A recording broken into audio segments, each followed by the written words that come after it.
or good afternoon. Yes. You will introduce? Okay, Dana, Indeed. you have the floor. Indeed. Sorry. So, ladies and gentlemen, good afternoon. Thank you for joining us in the European Commission's virtual press room, and thank you also for following us live on Europe by satellite today, 17th of March 2021. President von der Leyen will deliver the readout from the college meeting which took place this morning. She's accompanied by two members of the college, Commissioner Reynders and Commissioner Breton, who are directly involved in some of the measures that we are going to announce today. President, you have the floor. Thank you, Dana. Good afternoon. I'm glad to be here with the Commissioners, indeed, Reynders and Breton, to present to you the main results of today's college meeting. A main part of our discussion was the regulation for the digital green certificate, and allow me to touch briefly on it. Firstly, what is the function of this certificate? It shows or states whether the person has either been vaccinated or a recent negative test or has recovered from COVID and thus antibodies. Secondly, the certificate will make sure that the results, or what it shows, the data, and the minimum set of data, are mutually recognized in every member state. And thirdly, with this digital certificate, we aim to help member states reinstate the freedom of movement in a safe, responsible and trusted manner. We also adopted a communication laying down a common path to a gradual, safe and lasting reopening. It points out what we need to do to get there, including a common framework for response measures and measures covering everything from testing, treatments and vaccine sharing. So these both points are aiming at the reopening, but a precondition for that is vaccination and vaccines. And therefore, I would like to give you an update on where we stand with our vaccination efforts. We are now 2 weeks before the end of the first quarter, since vaccination began in the European Union. And as you all know, as expected, the start was tough. It took time to scale up production of these new vaccines and the new technologies till we had the processes stable, the quality was at the level it was requested. So this was a difficult beginning. But the good news is that we have made progress. Now, if we look at what has been delivered, we see that BioNTech, Pfizer and Moderna are delivering on their contracts. So for the first quarter, BioNTech, Pfizer will have delivered 66 million doses, as it is contracted, and Moderna will have delivered 10 million doses, also as it has been contracted for the first quarter. But we also know that AstraZeneca has unfortunately underproduced and underdelivered. And this painfully, of course, reduced the speed of the vaccination campaign. Now, the figures are that in the first quarter, AstraZeneca was supposed to deliver 90 million doses. They reduced that at first down to 40 million. Now their projection is that AstraZeneca will deliver 30 million doses till the end of the first quarter. If AstraZeneca delivers what they have promised now by the end of this quarter, we will have delivered overall 100 million doses to the European people by the end of March. Now we have to focus on the second quarter and the period until the summer. We know that we can achieve our target to have 70% of the adult population fully vaccinated by the end of the summer. And we know that deliveries will increase in the second quarter. Let me give you figures and the picture. One more vaccine is approved and will kick in. That is Johnson & Johnson. It will start in April. We should receive in the second quarter from Johnson & Johnson some 55 million doses. And I want to remind you that this is a one-shot vaccine. We also know that we can rely on the contracted doses by BioNTech Pfizer. This will be 200 million doses to be delivered in Q2. And the same goes for Moderna, another 35 million doses. As for AstraZeneca, unfortunately, they will only deliver some 70 million doses. This is down from the 180 million doses that they are contractually committed to deliver, but AstraZeneca announced that they will only be delivering 70 million doses. This is, with the numbers, the state of play for the second quarter. Now, if we have a look at the epidemiological situation, it is getting worse. It is worrisome. We see the variants, mainly B117. We see the crest of a third wave forming in member states. And we know that we need to accelerate the vaccination rates. And that brings me to my final point in this introduction, and this is export.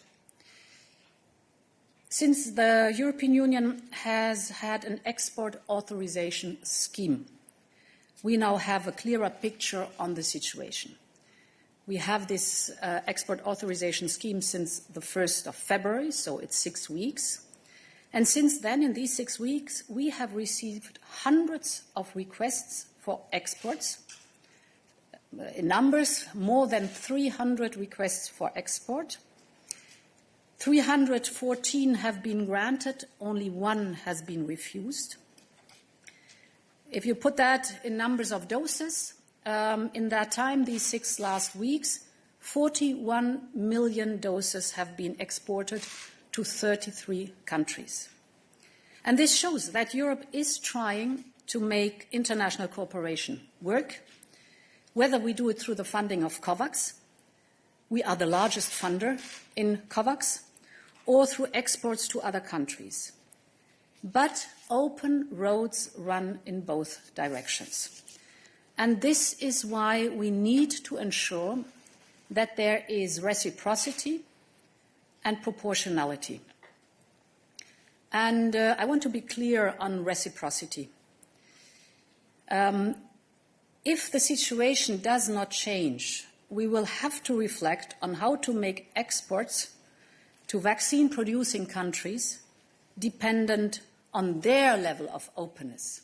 So we are exporting a lot to countries that are themselves producing vaccines, and we think this is an invitation to be open, so that we also see exports from those countries coming back to the European Union. And the second point that is of importance for us, we will reflect on whether exports to countries who have higher vaccination rates than us are still proportionate. In other words, we want reliable deliveries of vaccines. We want to increase in the contracts.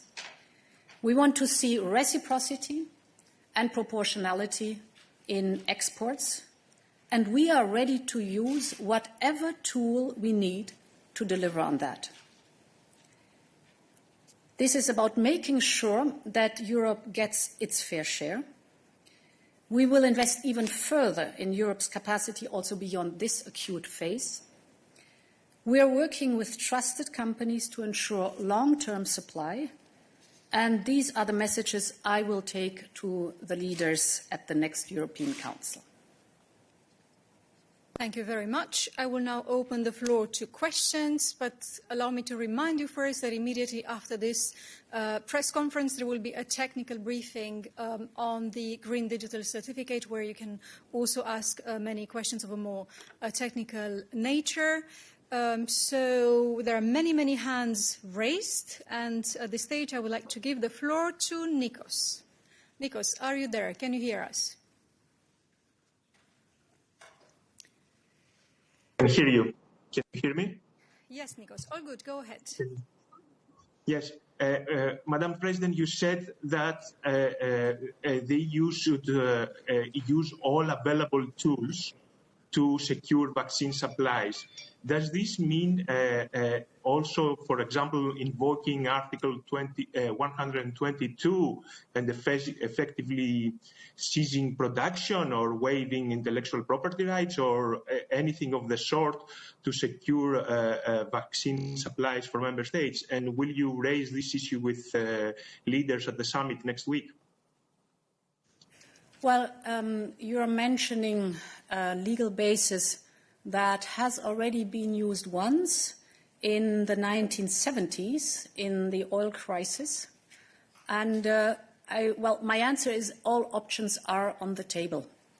We are in the crisis of the century.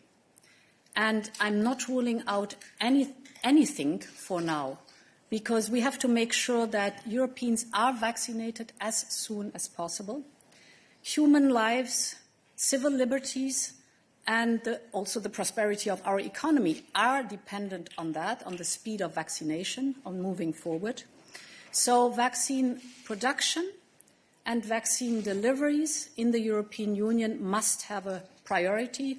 And indeed, I would also like to discuss this whole picture with the heads of state and government. Thank you very much. I will now give the floor to Bjorn Finke. Bjorn, are you there?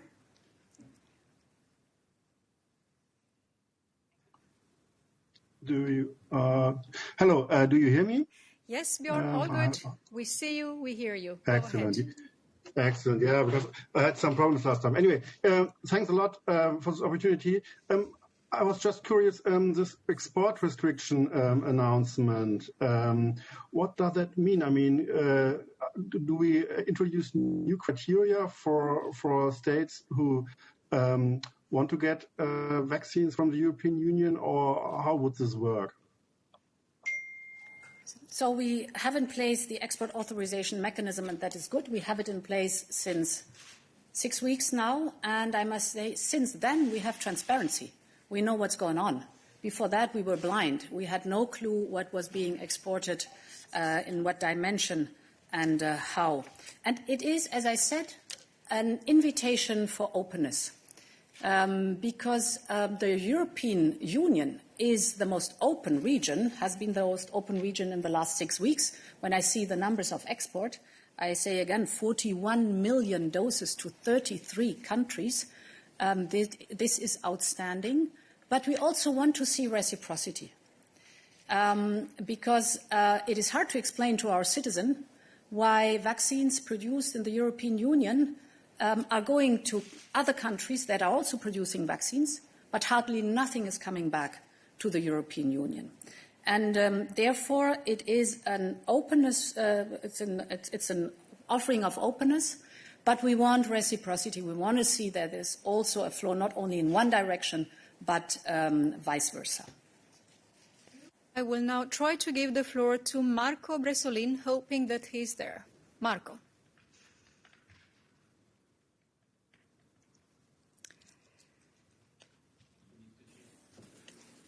Can you hear me? Yes, Marco, go ahead. Yeah. Thank you very much. Marco Bresolin from the Italian newspaper La Stampa. Is a follow-up to my colleague's question. Because, President, you mentioned the reciprocity.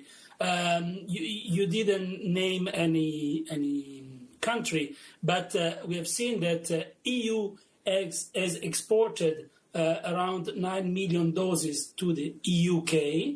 That is a country who receives vaccine produced in Europe, but these are vaccines produced by mostly Pfizer, who is respecting the contract, and the UK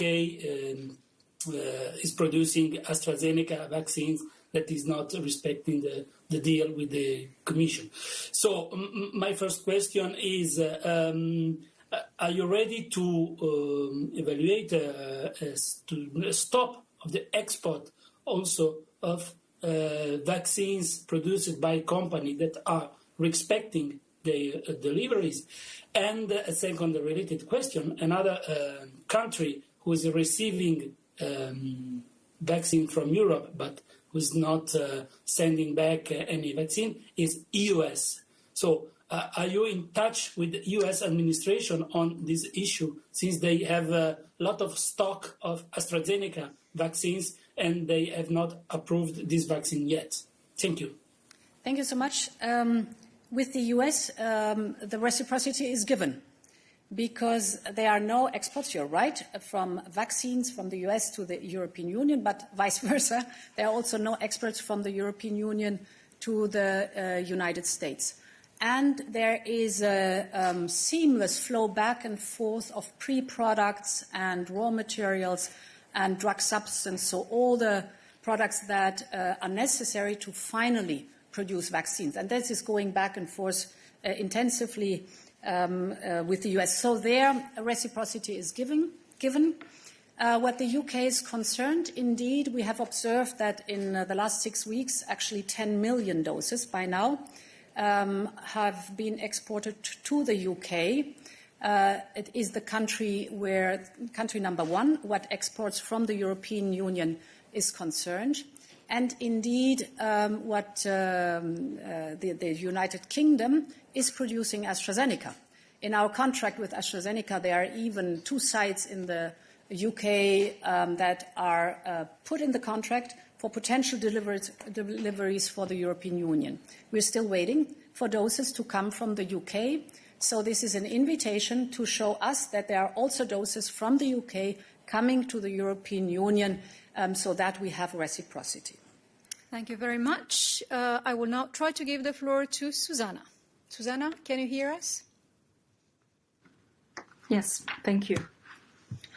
I have a question on the digital green certificate. I would like to ask you, does it have an expiration date? Do you think this will be useful once the group immunity is achieved? I mean, in September already. So aren't we just losing time by trying to create something that at some point will no longer be useful? And I also would like to understand how it will work for those traveling by car. I'm thinking about Spanish people Spaniards going to Portugal or to France. How are you going to control this? Should those people also hold a certificate? Thank you. Thank you. No, maybe on your question, I want to say that we are working since a lot of time with the member states since the outbreak of the pandemic to see how it's possible to ensure the free movement of people, and so also by car from one country to another one. And we have tried to organize that with recommendations. It was the case in October last year. We have amended that in February this year. And now we are going further. There's a lot of things to do at the level of the member state, but what we try to provide, it's a tool. And it's a tool with a so-called digital green certificate or COVID certificate, so to indicate the different elements that it's possible to provide. So, like was said by the President, it's possible to use 3 types of information: the recovery from the disease, the vaccination and the testing. Of course, it will be for just the time of the COVID-19 crisis. So it's a temporary instrument. We don't want to prolong that. When it will be possible for the World Health Organization to say that we are at the end of the pandemic, we'll stop with such an instrument. And of course, we are just thinking about the possibility to reactivate the instrument later, but I'm not hoping that if we have a new pandemic in the future. But that will be with a delegate act or with the Parliament involved in the process. So it's for the COVID-19. And the control is the same control than now. You know that if you want to go from one member state to another one by different transport systems, it's possible to organize a real control. I want just to insist on one fact. From Spain to Portugal or from another country to another one, we want to avoid any discriminations with our instruments. So we are not discussing about the use of the instrument, the possible way to lift some restrictions. It will be the decision of the member states. We don't want to say if it's possible to use for something else than travel, because here we are organising all legal instruments on the basis of free movement. But we want to be sure that it's possible for the people to use also test and maybe quarantine if it's requested by the member states, like now. Why? But you know, it's not a mandatory vaccination that we have in Europe, so it's possible for people to refuse to be vaccinated. And it's also impossible for some people who want to be vaccinated to receive now the vaccine because they are not in the priorities in the different strategy. So we are providing also the possibility to receive in a digital form or on paper, a real instrument without any discrimination between the different citizens. And again, if you are travelling by car, of course it's possible to organise the same control. Then now we have many controls for the moment in the European Union about the travels, also inside the EU. It will be for all the EU citizens, for their families, well, when they are living in the EU or when they are living abroad. We are organising the process for all those people, also for the economic area, for the European economic area, because we want to work also in the same way with Norway, with Ireland, with Liechtenstein, and we try to provide in our regulation the same system for Switzerland. Of course, maybe a last word, we have also another instrument coming from home, from internal affairs, to extend in the future the same instrument, of course, for third countries and citizens from the third countries coming to Schengen and coming with maybe a possible to stay or to have a residence in Europe for the future. So it's very important to insist on this. And again, the control will be organised by the member states, and we want to come with a very good instrument. But of course, there's a lot of things to do at the level of the member states to implement that with a digital tool, and will help the member states with the support in their way to introduce a digital tool. And our intention is to do that before the summer, so to be ready in June, maybe, not only with our instrument. We are going to the co-legislators. We have started already the discussions with the Parliament and the Council. And we want to be ready with the legal instrument, the binding legal instrument, before the summer, but also with the digital tool before the summer. So it will be very important to reorganise free movement, not only for tourists, also for workers and for many other purposes. But it's the goal that we have. And then, at the end of the pandemic, we will stop, because at the end of the pandemic, we will go back to a normal use of the free movement and the freedom of free movement for all the citizens. Thank you very much. I will now give the floor to Verena from DPA. Verena, are you there?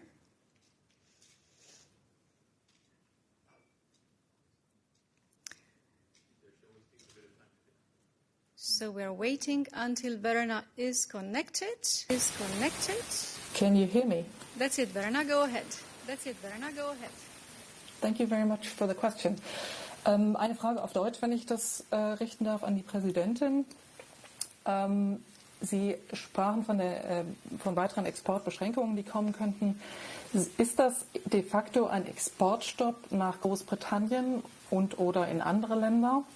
Und nochmal die Nachfrage zu den USA. Sie sagten, da herrscht Reziprozität, aber es sind ja mindestens 1 Million Dosen aus der EU in die USA gegangen und von dort ist nichts zurückgekommen. Wieso ist da eine Gleichmäßigkeit aus Ihrer Sicht? Dankeschön. Für uns ist wichtig, dass Europa jetzt schnell und stark aus der Krise kommt, um auch anderen zu helfen. Darum geht es jetzt. Und es ist so, dass wir eigentlich nicht mehr unseren Bürgerinnen und Bürgern in Europa erklären können, wie es kommt, dass Europas Pharmaunternehmen in die ganze Welt liefern, aber wir hier permanent mit Lieferschwierigkeiten dann von den Pharmaunternehmen konfrontiert sind. Genauso wenig lässt es sich den Bürgerinnen und Bürgern Europas erklären, dass wir Impfstoff in über 30 Länder dieser Welt schicken, aber dass fast gar kein Impfstoff zurückkommt aus den Ländern, die Impfstoffe produzieren.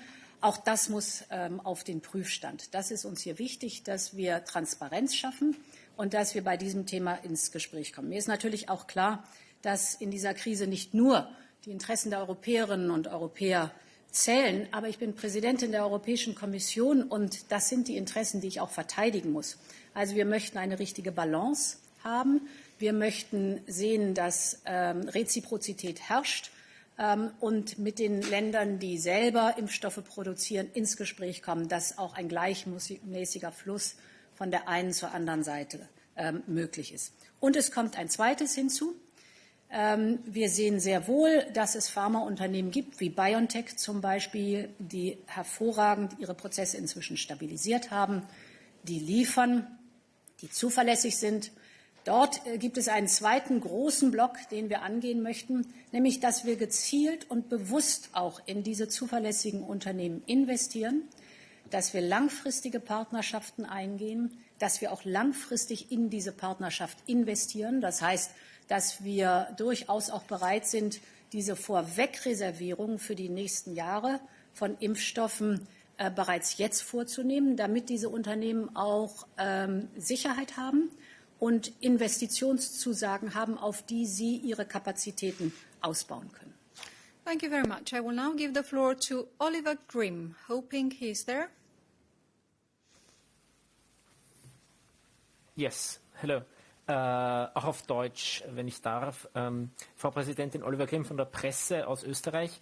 Der österreichische Bundeskanzler Kurz hat heute angekündigt, dass er errungen hat, einen Umverteilungsmechanismus von Impfstofflieferungen zwischen den Mitgliedstaaten.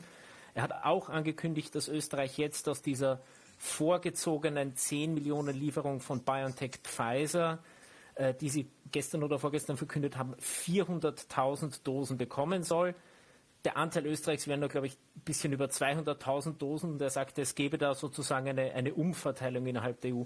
Meine Fragen an Sie, waren Sie erstens eingebunden in diese Gespräche, in diese Neuausrichtung der Umverteilung? Stimmt das, dass Österreich jetzt da also sozusagen überproportional mehr bekommt und einige andere Länder wie Bulgarien, Lettland offenkundig auch, laut Herrn Kurz? Und was mich auch interessieren würde, sind Sie dafür, dass die Impfdosen, die in manchen Staaten liegen bleiben momentan, das sind ja mehr als 15 Millionen offenkundig, dass die innerhalb der EU an jene Länder zeitweilig umverteilt werden, die schneller impfen wollen? Da gab es ja auch Forderungen von Mitgliedstaaten danach. Vielen Dank. Sie sprechen Themen an, die ganz primär Aufgabe der Mitgliedsländer selber sind. Deshalb will ich auf die Themen eingehen, wo die Europäische Kommission eine Rolle spielt. Wir haben von Anfang an als Europäische Kommission gesagt, dass wir empfehlen, dass die Verteilung der Impfdosen pro Rata Bevölkerung geht. Das war der Vorschlag der Kommission. Ich halte ihn nach wie vor für den besten. Die Mitgliedsländer selber haben dann beschlossen, einen anderen Weg zu gehen. Sie haben zunächst pro Rata Bevölkerung verteilt. Nicht jedes Mitgliedsland hat seinen Anteil genommen. Das heißt, innerhalb eines Vertrages, ehe man den abschließen kann, sind dann Dosen, die keiner reserviert hat. Deshalb gab es dann weitere Verteilrunden unter den Mitgliedsländern, die bereit waren, mehr Dosen zu nehmen. So, und wenn Sie sich diesen Prozess vorstellen bei 6 verschiedenen Impfstoffen, dann weiß man, dass die Mitgliedstaaten unterschiedliche Portfolios sich selber zusammengestellt haben, die sie für richtig halten. Nun sehen wir unterschiedliche Liefertreue bei den Pharmafirmen. Ich habe bereits herausgestellt, BioNTech, Pfizer und Moderna sehr zuverlässig. AstraZeneca ist noch viel Luft nach oben. Und das ergibt natürlich dann auch ein unterschiedliches Bild der Lieferungen in die verschiedenen Mitgliedstaaten. Was ist meine Aufgabe gewesen? Was habe ich übernommen? Ich habe mich eingesetzt und verhandelt mit BioNTech Pfizer, dass 10 Millionen aus unseren Verträgen vorgezogen werden ins zweite Quartal. Und dieses vorgeschlagen, das könnte genau die Summe sein, die man braucht, um diese Ungleichgewichte jetzt in Quartal 1 und Quartal 2 auszugleichen. Ob die Mitgliedstaaten diesen Vorschlag so annehmen und auch so umsetzen, das ist Entscheidung der Mitgliedstaaten. Da kann ich Ihnen heute keine Antwort drauf geben, aber das ist meine Empfehlung. Now it's Athanasios' turn. Athanasios? Thanks very much. Athanasios, Star TV Greece and CNA. To anyone who can answer, the basic issue, the reason we are here and we need the certificates, I can imagine it's about trust. Member states don't trust each other. They fear, and this is prevailing in the audience, that someone coming from outside might, infect more than someone who's coming from another city of the same country. So how do you remedy this perception issue, which is fundamentally wrong in the European sphere of things, with your proposal? How exactly is trust going to be restored in the in between the member states with the green certificate proposal? Thanks. No, thanks for your question, because of course trust in many policies, but certainly during the pandemic, it's an important element.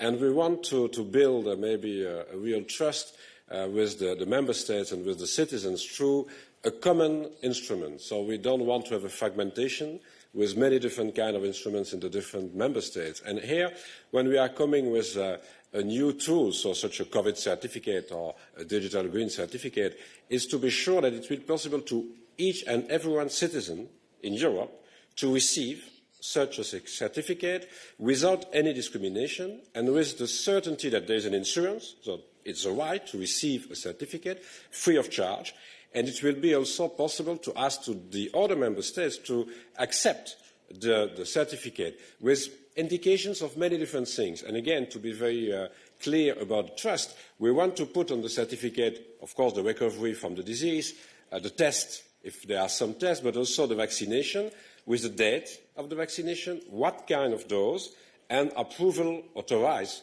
or not by EMA. But it will be, of course, to the member states to decide about the possible use. I mean, just to give an example, it will be, of course, an obligation for all the member states to accept the certificate with a vaccination, with a vaccine approved by or authorised by EMA. If it's not authorised by EMA, it's a choice for the member states to do that or not. So we want to be very transparent, and it's the best way to build trust and to have the same instrument for all the different member states, but more than that, because you spoke about the citizens, for the citizens it will be a right to receive such a kind of certificate free of charge and to use that, first of all, for the travels, because, again, we are in charge of the free movement of people and we are working with such a legal basis. So it's the best way to try to build such a kind of confidence, and to do that, I want to say that we are coming with a proposal to the member states, and we want to discuss with the co-legislators. We will have an open debate with the Parliament, an open debate with the member states, and of course there is a lot of things to do at the level of the member states to organise the process with digital instruments, and for that we have provided also some support. It's not so far than 50 million euros to help the member states to do that. So we try to do our best to build trust, and we count also on you to help us to build the trust with the citizens. Maybe if I may add one single point on the technical solution. The technical solutions, of course, is also part of trust. And that's why we have worked with member states, so that now we are all together on the same page. We share exactly the same technology. We keep, of course, GDPR at very high level. We will not exchange data. And the good news is that all member states have shared this view now. And this is extremely important because, of course, trust is also when you will move from one country to the other one, that everybody will know that just with your QR code, you will know if what is on your certificate and if it is validated. That's, of course, a very important element of trust. We'll now invite Isabelle to ask her question. Isabelle Horry.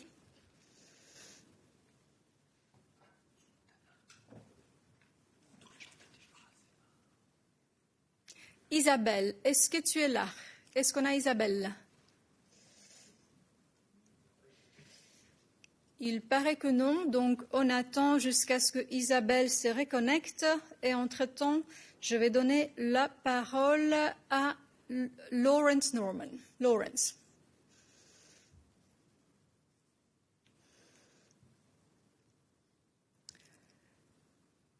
Hi there. Thanks a lot. Can you hear me? Thanks a lot. Yes, all good. Go ahead. Great. A couple of questions for you, Madam President.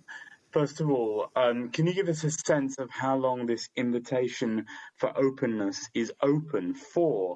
When will you make a decision on whether the export ban needs to be tightened? And will this be dependent in any way on you staying on course for the second quarter vaccine numbers that you have outlined today? And secondly, I'd just like to get a sense of your justification for this. I mean, we have a situation where a bunch of EU countries have stopped AstraZeneca vaccinations. We have a situation where there are millions of vaccines sitting around across the 27 member states that have not been delivered because of the systems put in place by those national governments. And effectively what you're proposing is to trigger a vaccine war with the UK. This looks awfully like another attempt to distract attention from the failures in the vaccination campaign within the EU? So first of all, our answer depends, of course, on the response we get. So the timelines are depending on what our interlocutor say.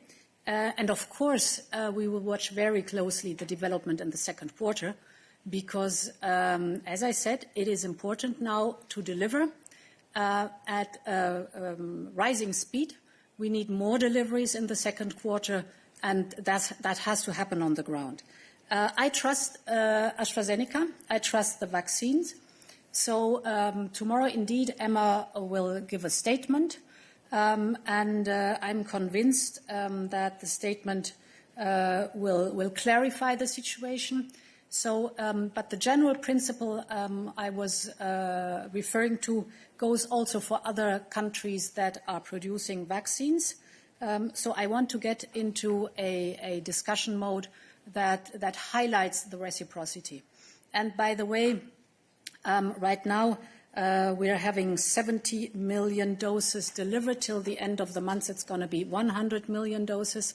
So we see that the speed is picking up compared to the beginning. The beginning was tough, without any question, but this is also certainly a point, yes, where you want to come in. No, thank you very much. Trust is also based on correct figures. 69.8, 70 million doses has been delivered today, as you said, Mrs. President. 52.4 million have been administered. 55.2 are keeping for the second dose. So it's true, it's millions, because what is remaining is 2.2 millions. Not big millions, 2.2. Just to come back to the figures, because trust, again, is based on real figures. Then, of course, what is important is that what we see on the ground is it definitely an acceleration on our capacity to produce. 40 million in January, 28 million in February, 60 million in March, and now, as you know, we target, at least this is what I see on the ground, our ability to manufacture with facilities in Europe, at least 300 million doses in Q2. So in other words, you see the acceleration, and I could tell you, from what I see on the ground, that yes, the facilities that I've seen will deliver this number. So it's true that now we are increasing on a monthly basis, and that we could be confident that, yes, by end of June, we will have definitely more than half of the population which will be vaccinated. Definitely, yes. Thank you very much. I will now give the floor to Bernardo de Miguel. Bernardo. It's a question for Mr. Breton. You said that the production is accelerating, but do you think that would be necessary to add a new vaccine like the Sputnik, like the Russian one, to increase the possibility to reach the target? Thank you. Well, I think that we are quite, in Europe, we are probably the continent when we have today the biggest portfolio of vaccines working. Already 4 vaccines, hopefully soon 5. And that's, by the way, that's very important because we have seen that in the deployment of these vaccines, you have ups and down, which is unfortunately something that we see when we have such a ramping up of the industrial capacity. And by the way, we have seen this in Q1. It's true that AstraZeneca will miss, but Pfizer will do better, and at the end of the day, we will deliver what we said, roughly 100 million doses, what we said since the beginning. In the second quarter, I gave you the figures. we have, of course, many other vaccines on the planet, which is good, because I just remind you that for our perceptions, yes, definitely before the end of the summer, Europe will be vaccinated, US will be vaccinated, but altogether it will be only 10% of the population of the planet. So yes, we will need to do what has to be done outside, and of course, mainly in Africa, but not only. So on these candidates, you have, of course, Sputnik. Sputnik is, of course, probably a good vaccine because I think Russians are pretty good scientists, and of course, I we don't have any reason to doubt. And by the way, they apply now to EMA to make sure that they could be able to have an agreement. We'll see. But this being said, what I could tell you on the ground is that, of course, there seems to have some difficulties today to manufacture this vaccine, and that's why we see a lot of requests to have some facilities in Europe to do it. So again, almost all our facilities today are used today to manufacture the vaccines that have been agreed. But one day or the other, I think yes, we should probably help Russia. Pour Christian Spielmann. Christian, est-ce que tu es connecté? Je pense, oui. Bonjour madame, bonjour messieurs. En fait, j'ai des questions pour un peu tout le monde, si vous m'entendez bien. Madame von der Leyen, j'ai entendu aujourd'hui dire dans un État membre que nous étions dans une situation de pénurie avec les vaccins, que nous avons effectivement 450 millions de citoyens vaccinés, probablement en 2 fois, ce qui fait 900 millions de doses. Donc est-ce que vous pouvez nous rassurer sur le fait que tout le monde sera vacciné, qu'il faut simplement être un petit peu patient, que ma génération et ceux qui sont encore plus jeunes peuvent attendre quelques mois, mais que tout le monde le sera? Et est-ce que vous considérez que le fait d'avoir mis tous les œufs dans le même panier de la part de certains États membres, c'est-à-dire d'avoir blindé avec AstraZeneca, qui se trouve être le producteur qui fournit le moins bien, pose pas un problème dans certains pays? Je pense à la Belgique, où on n'a pas visiblement le choix, c'est AstraZeneca et rien d'autre. Et si vous ne prenez pas AstraZeneca, comme je l'ai lu ce matin, M. Reynders, je vous vois sourire, on n'est pas vacciné. Et pour vous, M. Reynders, j'en profite parce que j'ai passé sur le certificat. La proposition que vous avez mise sur la table est considérée comme très ambitieuse. Et je ne suis pas dans les superlatifs, mais elle a un couac, c'est que vous êtes en codécision. Et vouloir arriver à un accord avec le Parlement européen sur 2 mois, ça paraît un peu présomptueux. Donc je voudrais savoir si vous avez un plan B, puisque finalement en décembre, on avait demandé à ce qu'on présente un certificat léger, quelque chose qui puisse permettre de circuler, de partir en vacances, sans rentrer à la fois dans le système de codécision qui prend normalement une dizaine de mois, et en arrivant à vaincre toutes les réticences des États membres. Et Monsieur Breton, vous parlez d'une puce, d'un QR. Oui, moi j'ai ça sur mon téléphone. Ma maman, elle a 85 ans, elle n'a pas de téléphone, elle n'a pas de QR. Comment elle va faire pour voyager? Merci Christian. Alors, j'essaie de parler. J'essaie de prendre la première question. La première part de la question, c'était des différents chiffres. Nous avons pour le premier, comment dit-on, semestre? Oui. Pour le premier semestre, on a eu maintenant 100 millions de vaccins et ce sont 50 millions de personnes vaccinées parce qu'il faut 2 vaccinations avec ces vaccins-là. Dans le deuxième trimestre, on attend 300 millions de doses au moins. Bien sûr, si on n'est pas très conservatif avec les chiffres, c'est plus, mais ça, on attend au moins.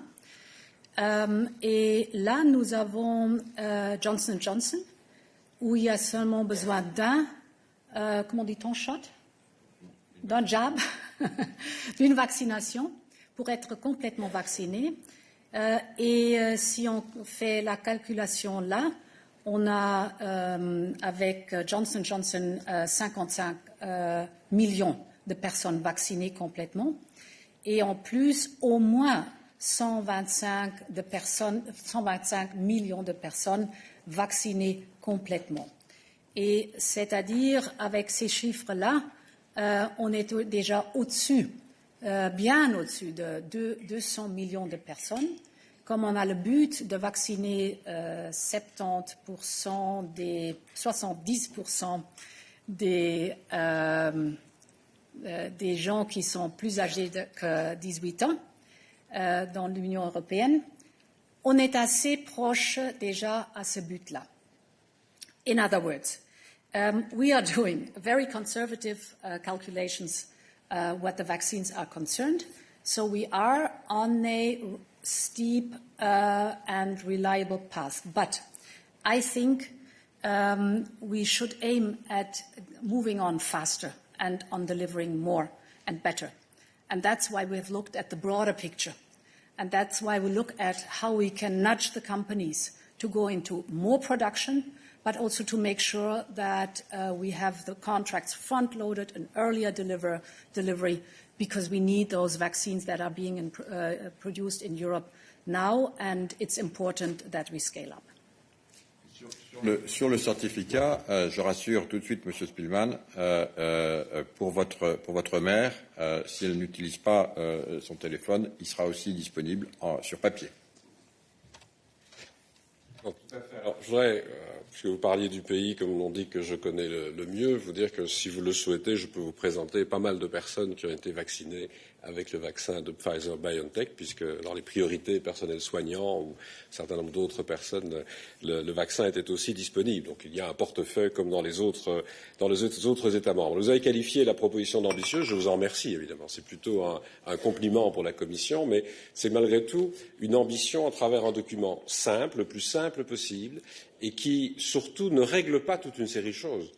Nous ne souhaitons pas régler l'usage de ce document. Ce sont les États membres qui décideront de lever ou non des restrictions à la libre circulation qui ont été mises en place, notamment dans le cadre des recommandations que j'évoquais tout à l'heure, ou de décider d'autres usages encore de ce certificat. Donc c'est quand même un élément ambitieux, c'est vrai, mais assez simple, qui est d'ailleurs une demande des États membres. Et pour ce qui concerne le débat avec le Parlement, j'ai déjà eu l'occasion de rencontrer notamment la conférence des présidents, de discuter avec un certain nombre de parlementaires. Je crois qu'il y a une volonté d'avancer. C'est évidemment au Parlement de choisir le rythme auquel il souhaitera avancer. Nous, notre ambition, c'est de tenter d'être prêts avant l'été. Et donc avant l'été, parce qu'aussi, comme Thierry Breton l'a rappelé, nous serons probablement prêts avec les outils digitaux à ce même moment. Donc ça permettrait de mettre en place l'instrument légal pour les États membres pour organiser le certificat, mais aussi de les aider, de les accompagner dans la mise en place des outils digitaux. Et c'est vrai que pour votre maman, comme pour d'autres, ce sera possible d'avoir ce certificat sur papier. On pourra l'utiliser sous les deux formes, digitale ou papier. Donc voilà. Alors un plan B, non. Je vous dirais que nous travaillons vraiment à l'idée d'avoir ces différents éléments pour l'été, parce que si ces éléments ne sont pas là, c'est alors la fragmentation. Ce sont probablement des situations très très différentes que l'on verra partout à travers l'Europe, d'un État membre à l'autre. Merci beaucoup. On va prendre maintenant les dernières questions. Je vais donner la parole à Christine van Haver. Christine, are you there?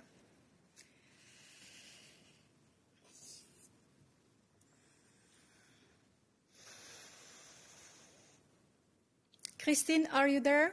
Do we have Christine? Okay. Well, in this case, I will give the floor to Peter Fritz. Peter, are you connected?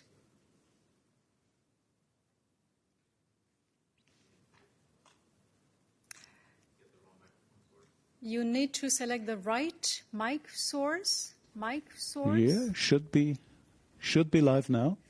Hopefully. Okay.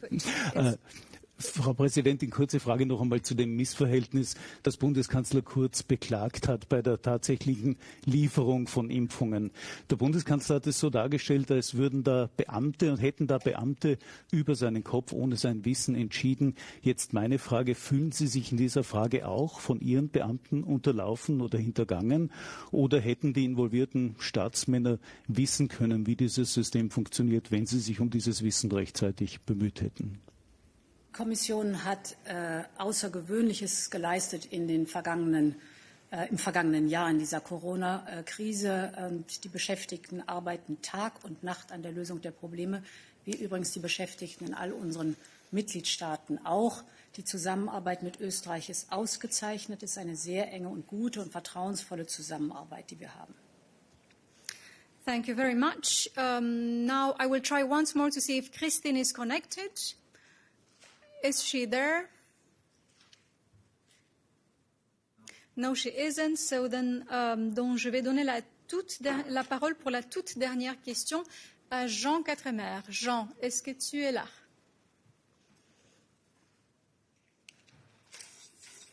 Vous m'entendez? Oui, tout va bien, Jean. Allô? Vous m'entendez? Oui, Jean, nous t'entendons. Tu peux y aller. Allô?